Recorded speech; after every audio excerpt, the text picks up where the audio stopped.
never prayed you before. I have no tongue for it. No one, not even you, will remember if we were good men or bad, why we fought or why we died.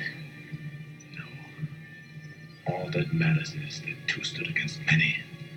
That's what's important. Now what pleases you, Crom? So grant me one request. Grant me revenge. And if you do not listen, then to hell with you.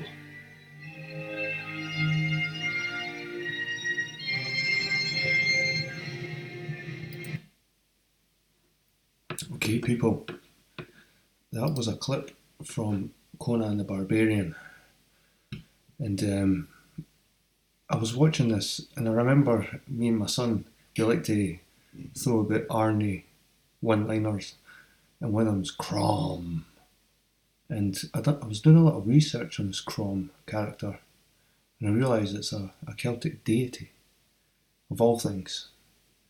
And it's funny because I've watched Conan so many times, especially when I was younger, and I always thought it was some kind of fantasy land.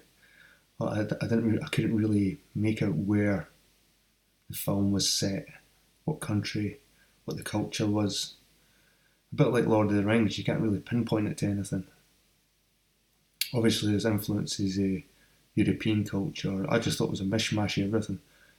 But it looks like it's more based on Celtic culture, especially with these hilltop cairns and stones.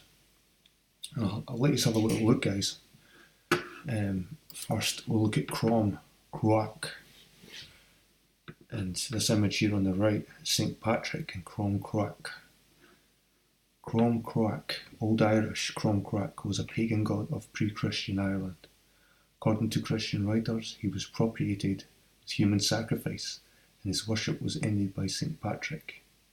He is also referred to as Crom Croach, Ken Crook, Croich, and Kenny Crothy. He is related to the later mythological and folkloric figure Crom Dub. The festival for Crom Croach is called Domhnach Crom Dub Sunday. The reference in the Desenchas place lore poem in the 12th century to sacrifice in exchange for milk and grain suggests that Crom had a function as a fertility god. The description of his image as a gold figure surrounded by 12 stone or bronze figures has been interpreted by some as representing the sun surrounded by the signs of the zodiac, suggesting a function as solar deity. The name, Crom Croach's name, takes several forms and can be interpreted in several ways. Crom, or Crom, means bent, crooked or stooped. Ken means head, and by extension, head chief. Croach or Croach is a noun meaning pile, heap, mound or stack, generally of grain, hay, peat or other gathered goods, booty and so on, including slaughtered fighters, which Conan does quite well in that scene. A common extension is its reference to hills or mountains that look like stacks or piles. Plausible meanings: crooked one, or head of the mound, pile, stack, mountain. So like we see here in Conan, they've got the mound, the hill, they've got the stones. And funnily enough, they've got the snakes as well in Conan, which is related to St. Patrick.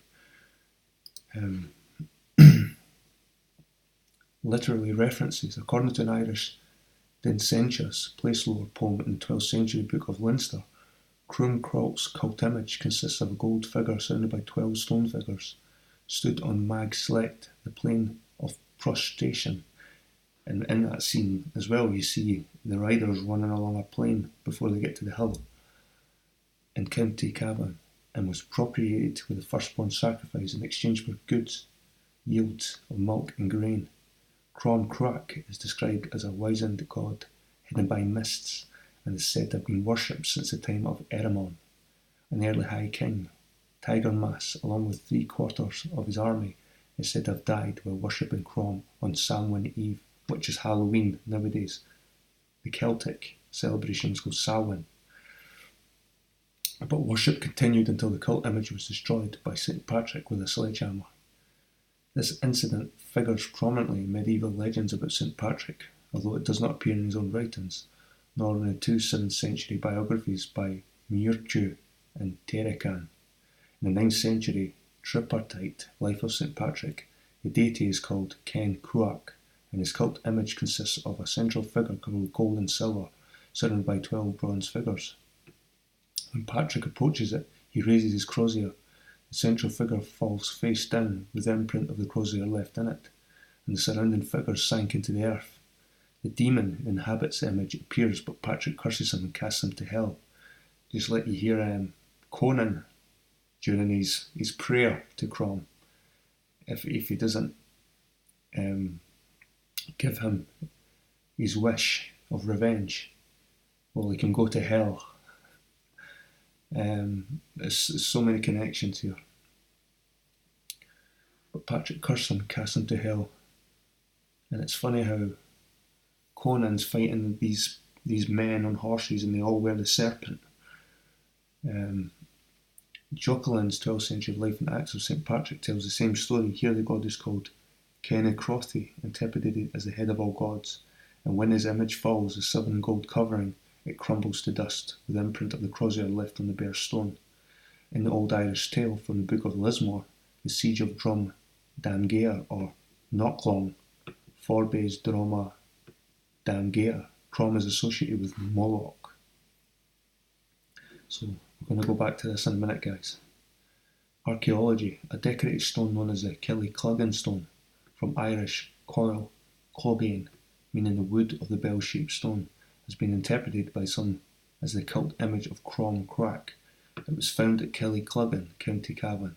It was discovered broken in several pieces and partly buried close to a Bronze Age stone circle, inside which it probably once stood.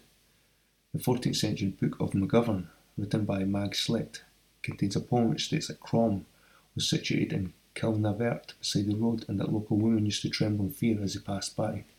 There's still a local tradition in the area that the Killycluggan stone is the Crom stone. There's another standing stone identified with Crom Crick in Drumcoo townland, County Fermanagh. It has a figure of a man walking engraved on it, which either represents St. Patrick or a druid, depending on when it was engraved. A nearby street is named Crom Crick Way after it.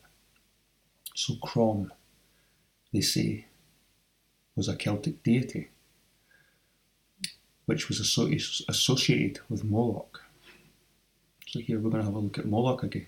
And people, I've done a whole video last year on Moloch and Baal worship in ancient Scotland, and how I connected the name Baal with all these place names in Scotland. Bally, Ballymorey, all these Baal names, there's so many. In Moloch, there's even a mountain called Moloch. So many connections, but go back to this video. It's over an hour long, but it's packed with evidence to show there's connections with Moloch and Baal in Scotland and Ireland, not in the Middle East somewhere. Right, so we'll go and have a look at Moloch. Moloch is a biblical name of a Canaanite god associated with child sacrifice. The name of this deity is also sometimes spelled Molech, Milcom, or Malka.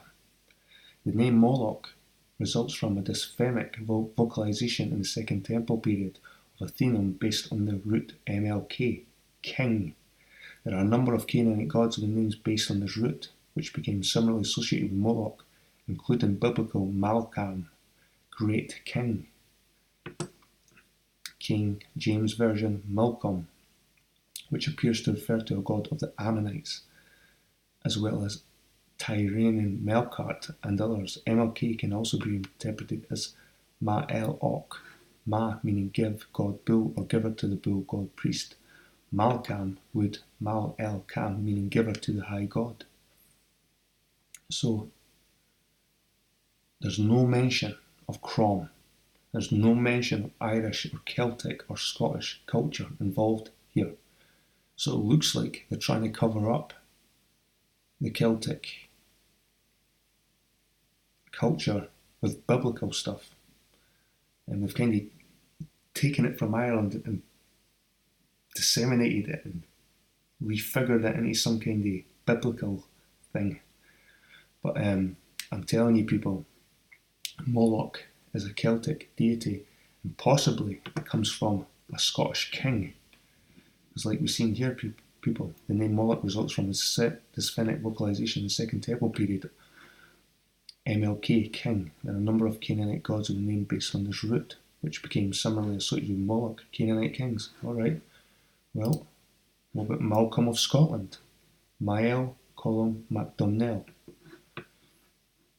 was king of Alba, becoming king when his cousin Constantine abdicated to become a monk.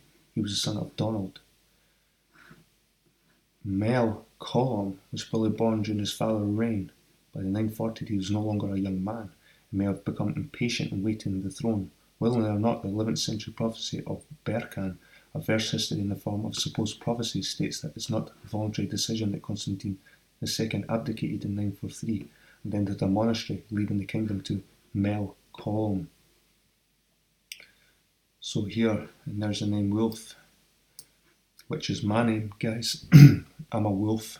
My surname is Wolf, W-O-U-L-F-E. It's a different spelling from this.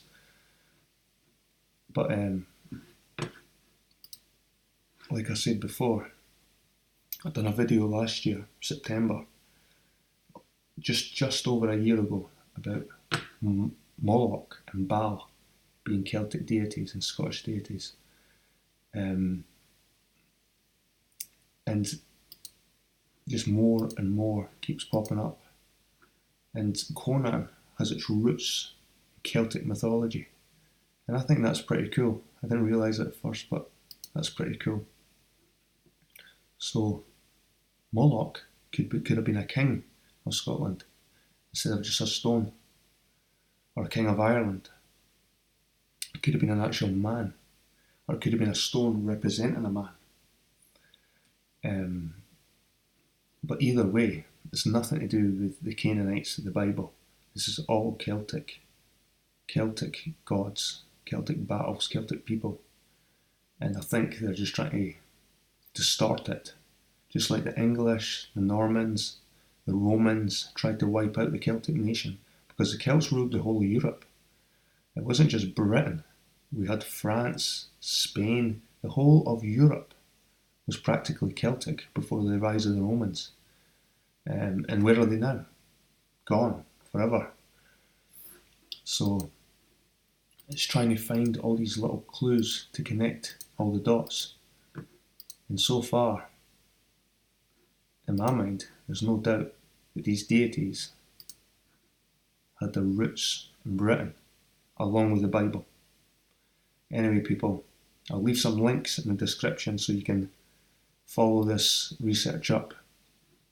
But really interesting stuff. I'm going to do my next video about the Irish line of kings, and funnily enough, my name falls into it somewhere, my surname.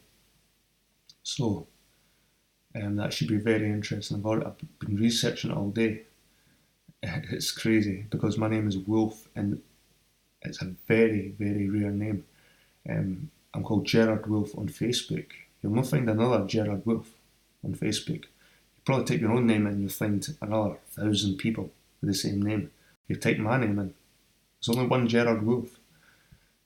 So the Normans, the English and the Romans done well to eradicate Celtic culture and steal it and embed it in these biblical stories.